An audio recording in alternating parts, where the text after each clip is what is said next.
The 2026 Australian of the Year is Katherine Bennell-Pegg. In 2024, Katherine Bennell-Pegg made history as the first astronaut to qualify under the Australian flag. She trained in Europe and is now a space engineer advancing critical missions. She's also inspiring the next generation to imagine bigger futures through schools, industry and public engagement, helping build Australia's place in space. Congratulations, Katherine Bennell-Pegg, the 2026 Australian of the Year.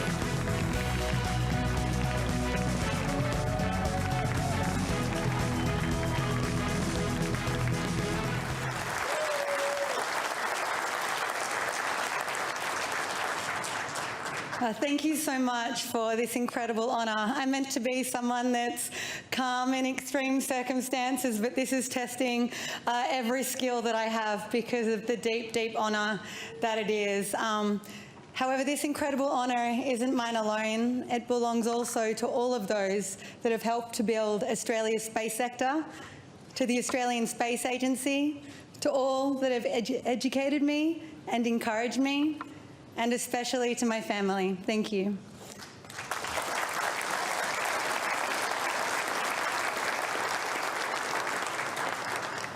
As a kid, I used to lie on the dry grass in my backyard and gaze up at the stars in awe. That imperative to look to the sky and wonder, to innovate and explore, is an ancient one on this continent. Australia's First Nations people's deep connection to sky country reminds us that looking up has always been part of who we are. I'm humbled to be recognised amongst the absolutely incredible Australians in the room tonight and beyond. We remember the victims of the Bondi attack, and I honour those whose courage shone in the darkest moments. During astronaut training, we learned about the overview effect, the cognitive shift that comes from looking back at the Earth from orbit. You can't see borders from up there, just a fragile shared home and a powerful truth. We're all in this together. Because space is not about escaping the Earth, but about helping us see it more clearly. From orbit, we can see and connect across our vast land and seas, track bushfires and floods, safeguard our first responders, guide our farmers' equipment. Space provides us with the information and the inspiration to care for our planet and for each other. And when we do space well, we don't just build rockets, robots and satellites. We build opportunity across the full economy. We build our nation. We build our future. For me, becoming an astronaut was a childhood dream, but the stars were so far away.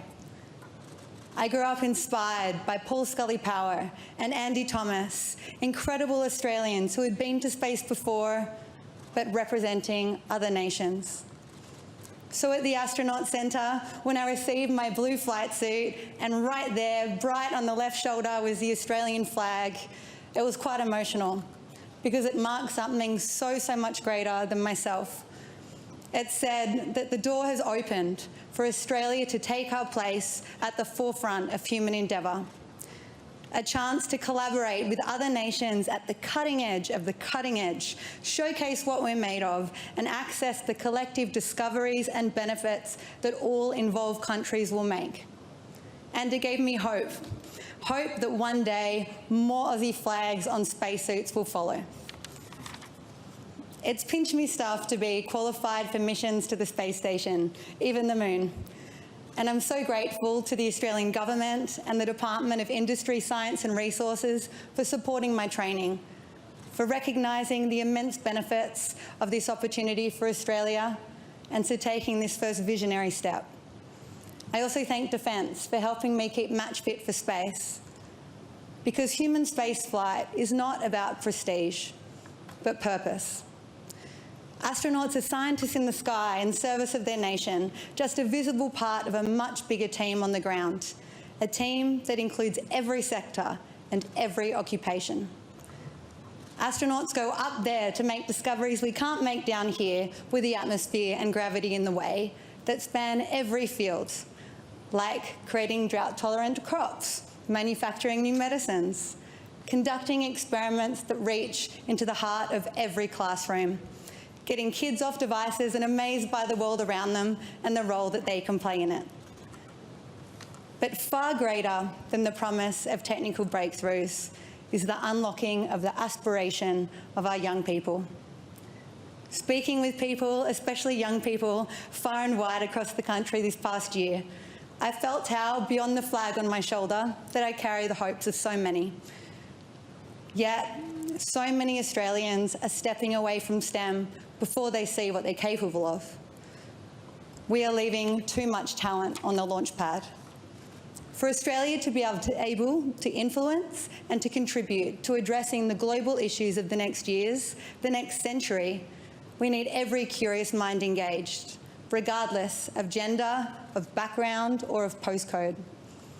I've seen firsthand how space, when truly in reach, ignites powerful motivation to do just that.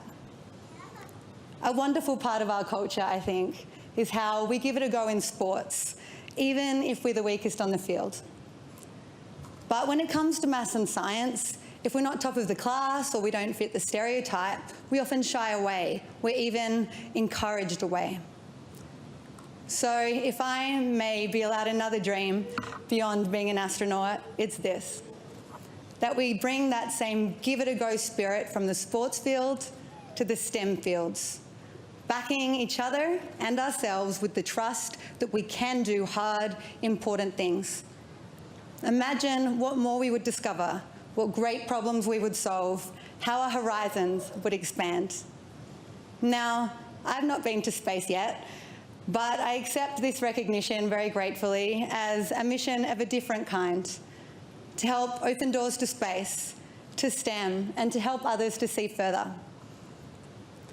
In 2026, as humans venture around the moon once more, I hope that we'll all look up, knowing that there is no aspiration too big for any Australian, or for Australia, whatever our dreams may be, for our communities, ourselves, our country, or our world.